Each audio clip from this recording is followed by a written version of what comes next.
Bom dia para você que acompanha a gente nessa segunda-feira, 6 de março, aqui no Conexão. Eu sou Marina Padilha e hoje eu estou substituindo o Diogo aqui na bancada do Conexão, mas a gente vai explicar para você. É porque nessa semana, como na próxima quarta é o Dia Internacional da Mulher, durante todos esses dias, né, de hoje até sexta-feira, aqui na TVJC a gente só vai contar com apresentadoras, né? Só as mulheres do Sistema Jornal do Comércio vão assumir aqui a bancada e eu estou começando hoje com o Conexão. Então fica aqui com a gente que a gente vai começar agora com os destaques desta segunda-feira. Eu começo falando sobre o bicentenário da Revolução Pernambucana, celebrado hoje, 6 de março. Esse movimento emancipacionista da era colonial é destaque nos nossos veículos. A gente tem uma matéria de Marcela Balbino e Diogo também no JC Online, detalhando, ouvindo pesquisadores, ouvindo historiadores, para explicar melhor para você o que foi que aconteceu desse movimento. E a gente também tem um especial super bacana do NE10, contando como seria a Revolução Pernambucana se ela tivesse acontecido hoje. O especial é de Ingrid Cordeiro, repórter do NE10, e conta com as ilustrações de Miguel, o nosso chargista. Arnaldo vai soltar aí um pouquinho para vocês do vídeo, para vocês conferirem. Vamos lá?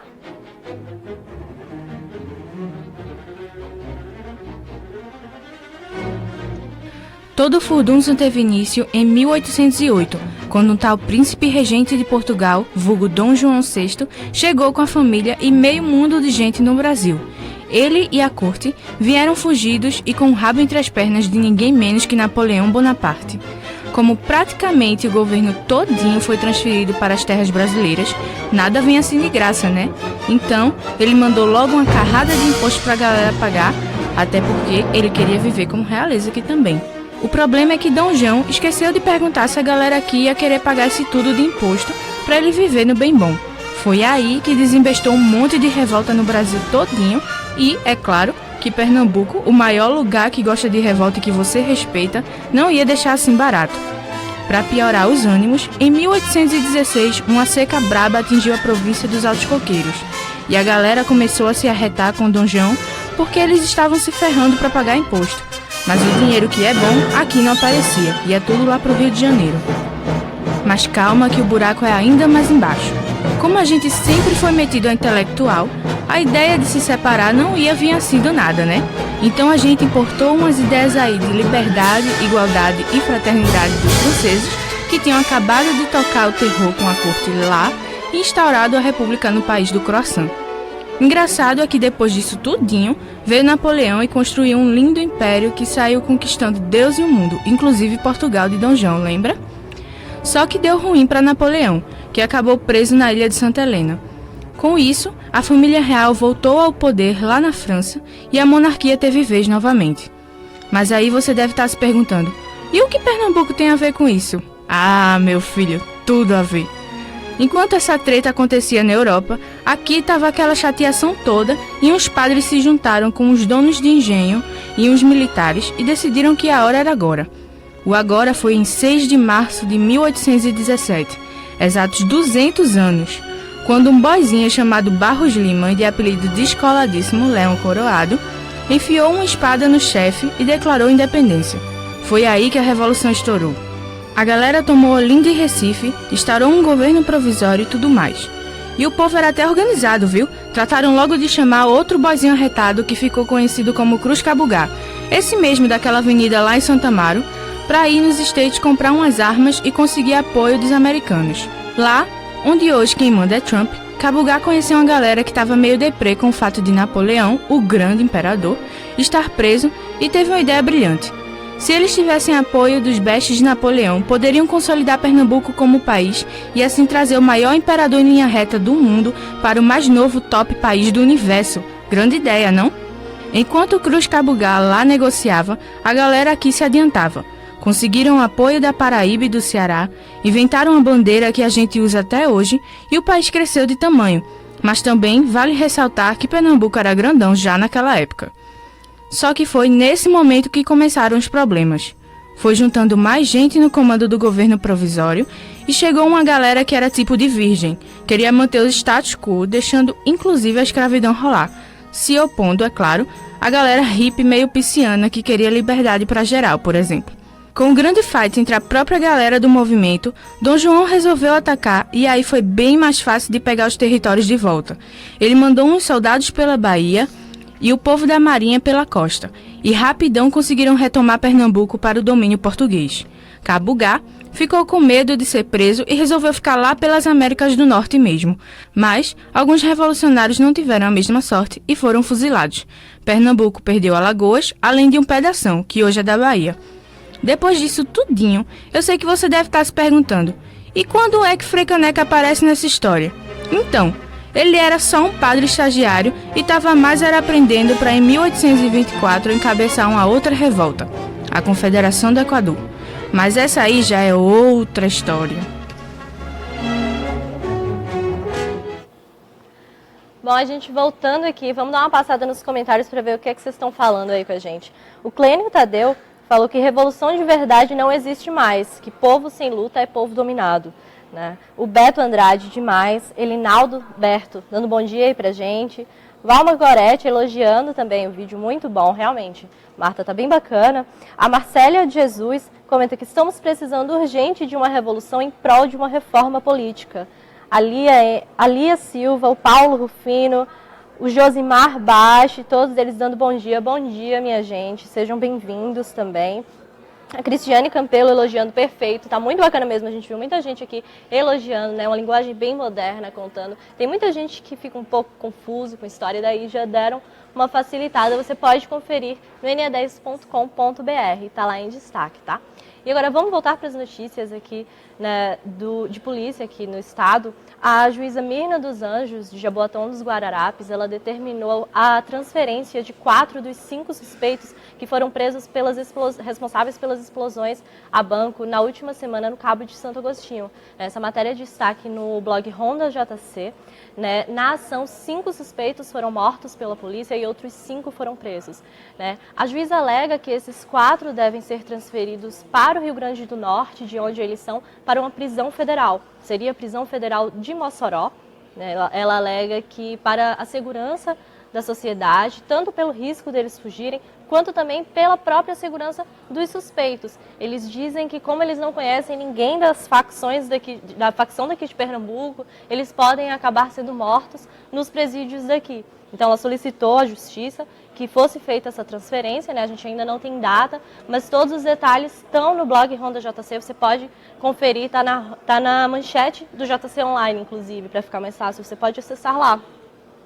E aí a gente também trata das homenagens de família e amigos do motorista do Uber que foi morto no último sábado. Ele estava transportando um ex-presidiário quando suspeitos, não se sabem quantos na verdade, atiraram mais de 20 vezes contra o carro dele. Ele acabou sendo morto, né? Foi ali em frente à Estação Mangueira, na zona oeste do Recife, e aí agora a polícia procura trabalhar com as imagens do circuito de segurança, né, como tem imagens dali da frente da estação do metrô, a polícia procura trabalhar com essas imagens para poder identificar os responsáveis pelo crime. Né? Até agora não se sabe de nada, não se sabe a motivação, não se sabe quantas pessoas foram, quem foi também, não se tem nenhuma imagem sobre isso. Deixa eu só confirmar aqui o nome dele. Rodrigo Pau d'Arco, ele tinha 32 anos, ele foi morto no sábado e enterrado nesse domingo. No Facebook dele são várias mensagens de amigos muito emocionados pela morte dele. Tem uma aqui pra gente destacar. Uma amiga dele publicou que desde ontem tentando refletir sobre a violência. Não acho palavras. Acho pouco culpar o governador. Acho errado julgar a situação sem de fato ter informações verdadeiras sobre o que aconteceu. Clamando aí por justiça, pelas investigações do caso. E aí, agora vamos passar para a previsão do tempo, né? Porque a previsão do tempo, depois desse calorão, dessa época sem chuva, a gente teve na madrugada do último sábado a primeira grande chuva aqui no Grande Recife, né? Teve muito transtorno, na Zona Norte teve sinal sem funcionar, a gente também viu árvore caindo no espinheiro, o canal ali da Agamenon Magalhães transbordou, causando transtornos também no trânsito. Então, quem ficou curioso, né, para saber, será que continua chovendo? A previsão da APAC é que continue chovendo em todo o estado nesta segunda-feira, de forma isolada. Tanto aqui no Grande Recife, quanto no Agreste, no Sertão e na Zona da Mata. Então você já pode se preparar. Também tem previsão de chuva, até o momento, para todo o resto da semana. A gente ainda não sabe quantidade, não sabe como vai ser a intensidade dessa chuva. Mas aí você já pode deixar o guarda-chuva dentro da bolsa, porque já sabe que a previsão é de chuva para esses próximos dias. Daí passando também, a gente fala agora sobre o transporte. Tem mudança na Conde da Boa Vista, né? Agora são 5 linhas de ônibus que começam a efetuar o desembarque na parada ali em frente à C&A. Antes não faziam, o JC Trânsito destacou aí no JC Online, a gente tem uma matéria da lista de ônibus que começa a desembarcar lá. Deixa eu só citar para vocês, tem Shopping Rio Mar opcional, tem Setúbal Conde da Boa Vista, Aeroporto opcional, Piedade e Candeias. Então, se você é usuário de uma dessas linhas, fica atento, porque agora você pode desembarcar, você tem mais essa opção de desembarque ali na Conde da Boa Vista. É bom que facilita, já não precisa mais andar tanto, né? Dando uma passada aqui, eu tô vendo, tem gente comentando, tá muito perigoso no nosso estado. O Leonardo Barbosa comentando, né? O Basílio Lima, cultura pernambucana, maior das Américas, aí, né, relembrando o que a gente estava falando antes da Revolução Pernambucana, do vídeo super bacana que a gente tem. O Eas Mendes comentando, só tem jeito com a morte de todos os políticos, né? Acaba sendo bem radical. Aí essa é a opinião do Voyage. E voltando para o transporte, a gente lembra que hoje, né, nessa segunda-feira, é o último dia de agendamento para quem tem direito ao Vem Livre Acesso. Se você é um dos beneficiários, você tem que ficar ligado, porque tem que entrar no site www.vemlivreacesso.com.br para agendar o seu recadastramento. Tá? A partir de abril, vai parar de funcionar se você não fizer esse recadastramento de serviço. Então, entra lá no site, super simples, você faz o seu agendamento, é até abril para poder fazer esse recadastramento, né? Apenas 30 mil pessoas, aliás, efetuaram o procedimento. Só que aqui no Grande Recife, são 80 mil beneficiados pelo Vem Livre Acesso. Então, a gente lembra que você pode agendar o serviço no www.vemlivreacesso.com.br. Tá bom? Voltando para a polícia, a gente tem um assalto à equipadora de carros na Iputinga, aqui na zona oeste do Recife, né? O dono da equipadora, ele conta que teve um prejuízo de mais de 10 mil reais dessa vez, e que não foi a primeira vez que a equipadora dele foi assaltada, não. Essa já é a 7ª vez em apenas 5 anos. E aí a TV Jornal teve acesso às imagens da câmera de segurança. A gente vai rodar o VT aí para você agora com mais informações. Observe que um homem de camisa branca invade a equipadora de carros. Armado, o suspeito rende a funcionária. Ele chega a empurrar a vítima, que não tem reação. A mulher é obrigada a sentar no chão. Depois, o suspeito obriga a vítima a se sentar em uma cadeira.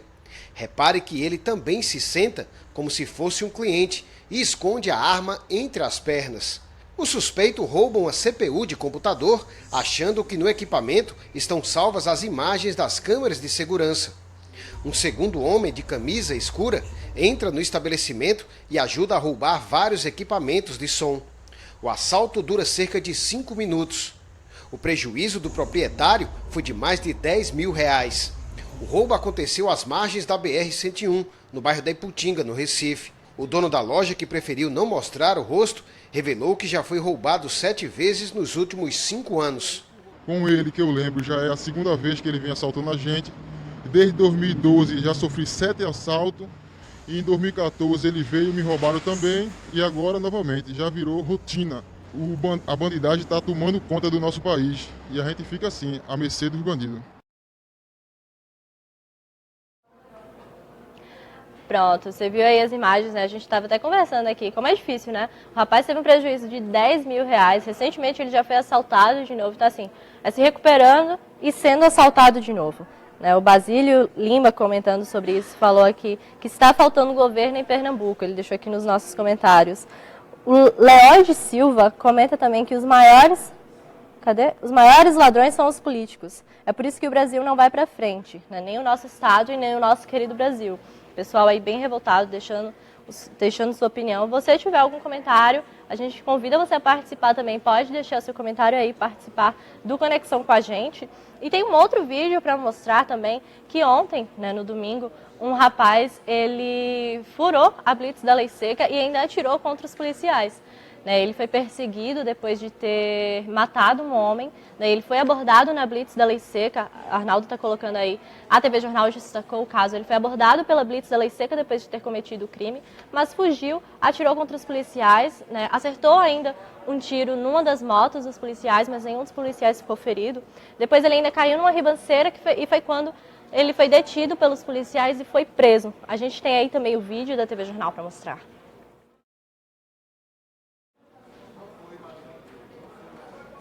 Vamos lá? Não foi o vídeo. A gente vai passar, então, depois se a gente conseguir mostrar para vocês, a gente volta, tá? Deixa eu mostrar aqui, então. A gente agora vai falar sobre futebol, né? Ontem teve mais uma rodada do Pernambucano e aí teve vitória do Náutico, quebrando um jejum desde 2014, o Náutico não vencia o Sport. E aí ontem o Náutico venceu por 2-1 o Leão lá na Arena de Pernambuco, em São Lourenço da Mata. O Timbu venceu com gols de Marco Antônio e de Eric. Né, os rubro-negros ainda descontaram com Ronaldo Alves, ex-Náutico também, mas o placar não passou disso, ficou no 2-1. O Náutico acabou passando o Sport na tabela de classificação, é agora o segundo colocado, com 9 pontos, apenas 2 atrás do Salgueiro, que é o líder da competição. Né, e aí ontem na Arena de Pernambuco, o filho do Tite, técnico da seleção brasileira, estava lá para acompanhar o jogo, para ver o desempenho do Diego Souza e do Richelli, né, que acabaram ofuscados pela derrota para o Náutico. Mas aí também teve um destaque, né, que o Richelli saiu machucado, virou dúvida. Daniel Paulista não sabe bem como é que vai ficar a situação do Richelli. A gente deve ter mais novidades ao longo do dia hoje. E aí, falando no Salgueiro, né, a gente falou que o Salgueiro continua líder, mas o Salgueiro perdeu ontem no Arruda para o Santa Cruz, ao contrário do jogo no Arruda não, desculpa. O jogo do Arruda foi na semana passada, quando o Salgueiro venceu o Santa Cruz. Mas ontem, no domingo, o Salgueiro perdeu para o Santa Cruz em casa, né, por 1-0. O gol foi do atacante Pitbull. E aí mais detalhes você pode conferir tanto no JC Online quanto no blog do torcedor e também no Futebol na Rede, mais tarde aqui na TV JC, lembrando que é apresentado por mulheres, viu? Como a gente já disse, essa semana toda as apresentadoras do Jornal do Comércio, né, do Sistema Jornal do Comércio de Comunicação vão dominar aqui a bancada. E aí vamos passar então a classificação para você ver aí, conferir como é que está o seu time no Campeonato Pernambucano.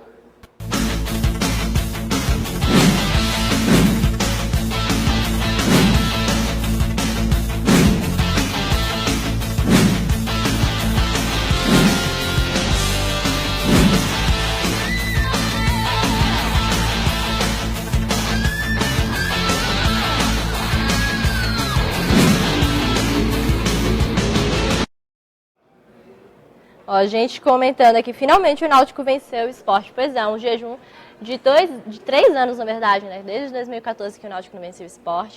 E aí agora conseguiu vencer.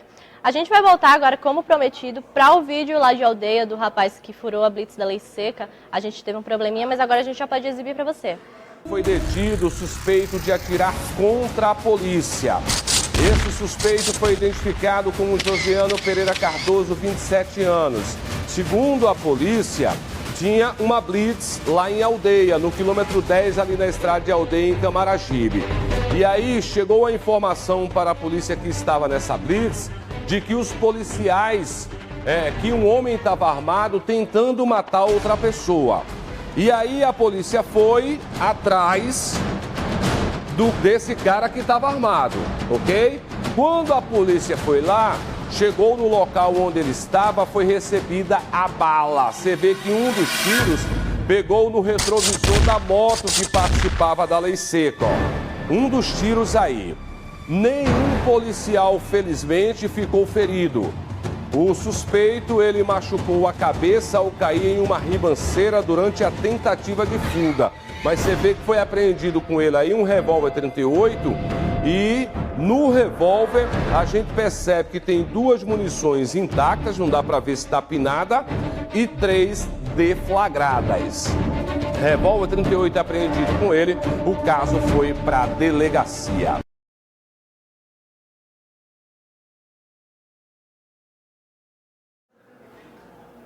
Pronto, a gente exibiu aí o vídeo como prometido para vocês. E agora vamos passar para a economia. Na sexta-feira começam os saques do FGTS inativo. A gente destacou isso aqui no Jornal do Comércio você pode conferir. Arnaldo também exibiu aí a capa, né, digital para vocês conferirem.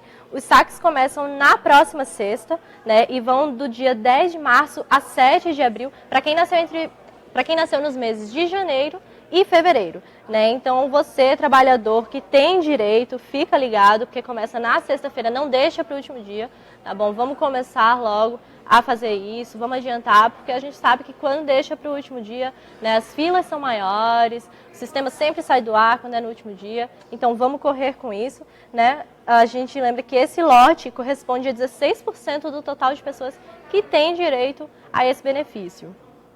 Ainda em economia, a gente fala sobre o efeito Amazon sentido nas livrarias. Tá difícil de vender livro agora, viu? Tanto por conta da crise econômica, que assola todo o país, em todos os setores, como também por esse efeito, né? Os e-books, as vendas do Amazon, né, que acabam sendo um pouco desleais para a concorrência. Né? Com a chegada do Amazon aqui no Brasil, tem dados de que em 2016 a comercialização de livros recuou 8,9%. Por aqui, né? Então conta aí pra gente, quem aí ainda tem o costume de ir na livraria, de comprar livros, né? De ler o livro físico mesmo. A gente está esperando aqui os comentários de vocês.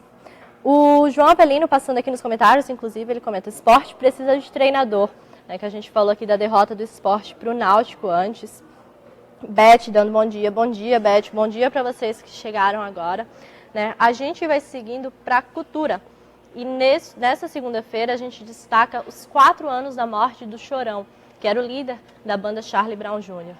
O músico morreu aos 42 anos em São Paulo, ele foi encontrado morto dentro do próprio apartamento e o resultado da perícia apontou para uma overdose de cocaína. No JC Online a gente traz uma matéria contando um pouco da trajetória do Chorão, né, que é considerado um dos grandes nomes do rock nacional recente. Né? Tem também as homenagens dos fãs, muita gente sentindo falta. O Chorão marcou a adolescência de muita gente, né? As letras, sempre consideradas até revolucionárias por muitos. A gente tem esse destaque aí no JC, é só você acessar o jconline.com.br. E partindo agora para internacional, a gente destaca que nos Estados Unidos o presidente Donald Trump deve assinar nesta segunda-feira uma nova versão do decreto anti-imigração, né, tornando as leis de imigração mais rígidas no país, principalmente para os cidadãos de países de maioria, né, muçulmana. A gente, por enquanto, não tem muita informação de como que vai ser esse decreto, mas algumas fontes já informam que deve haver a retirada de um dos países, que seria, no caso, o Iraque. Né? O Iraque estaria fora dessa lista de maior rigidez à imigração. Mas aí continuam outros países, como Irã, Líbia, né? Esses países, pelo menos uns 5 ou 6, eles devem ser mantidos nessa lista de Trump. A gente só vai saber mais tarde. Esse decreto ele deveria ter sido assinado na semana passada, mas aí foi adiado para hoje. Né? Não se sabe exatamente como além dessas informações de mudanças, né? Também corre o risco de não ser assinado hoje. Pode ser deixado para depois, mas acredita-se que vai ser nessa segunda-feira mesmo. Então você pode ficar atento a isso também. E tem um caso curioso e até trágico, né? Falando também no internacional. Na Índia, uma jovem ela foi cremada viva depois de ter sido dada como morta pelo hospital. Né? Os médicos afirmaram que ela foi vítima de uma infecção pulmonar, deram a moça como morta. E aí, durante o sepultamento, até um parente dela viu que ela estava viva, alegou isso, mas ela foi cremada mesmo assim. Imagina só, queimada viva lá, mas aí na perícia foi apontado que ela realmente morreu queimada, ela realmente morreu durante a cremação, né? Umas partículas nos pulmões dela apontavam que ela estava respirando no momento da cremação, então assim, ela estava viva, né? Esse caso rendeu bastante nas redes sociais, também está detalhado no jconline.com.br, você pode conferir lá. E vamos passar aqui no... O Ramon Campos comentando aqui com a gente: excelente iniciativa, parabéns a toda a equipe de jornalismo. Vitor Paulo, ligado no JC, valeu, minha gente, aí, obrigada. O Emanuel, a gente perguntou aqui sobre os livros, o Emanuel Cavalcante comentou que a Amazon é vida, tem alguns anos que ele só compra lá, olha aí. Né? Os donos de livraria não gostam muito disso, viu, Emanuel? Mas bom saber, obrigada por compartilhar aí com a gente. Deixa eu ver mais. O Voyage comentando: segurança em Maceió, nota 0, fora de controle. Realmente o Voyage está difícil aqui para todo mundo, né? Aqui em Pernambuco a gente também vê muita gente comentando sobre isso. E aí a gente lembra, né, a gente vai encerrando o Conexão por aqui, lembrando para você que nesta semana, como na próxima quarta é Dia da Mulher, durante todos esses dias, de hoje até sexta-feira, a bancada da TVJC está dominada pelas mulheres, né? Só vai ter mulher apresentando aqui. Convidado pode até ser homem, mas só mulher apresentando, só mulher ancorando aqui os programas da TVJC. Eu tô por aqui hoje, mas amanhã já vem uma outra mulher para substituir Diogo, que está aqui acompanhando, porque ele não larga a conexão, né? E por aqui também, mais tarde, a gente reforça que tem ponto político, né, debatendo sobre a reforma da Previdência. O deputado Danilo Cabral, do PSB, é o convidado do programa, que começa às 12h30, exibido aqui na fanpage do JC. Então, se você tem alguma dúvida, pode ficar ligado, que vai ter gente aqui para tirar para responder todas as suas perguntas. Você participa mandando nos comentários, tá bom? Eu agradeço a sua participação, obrigada por ter acompanhado a gente e fica ligado nas redes sociais, no Jornal do Comércio, no NE10, na TV Jornal e na Rádio Jornal durante todo o dia, tem muita notícia ainda.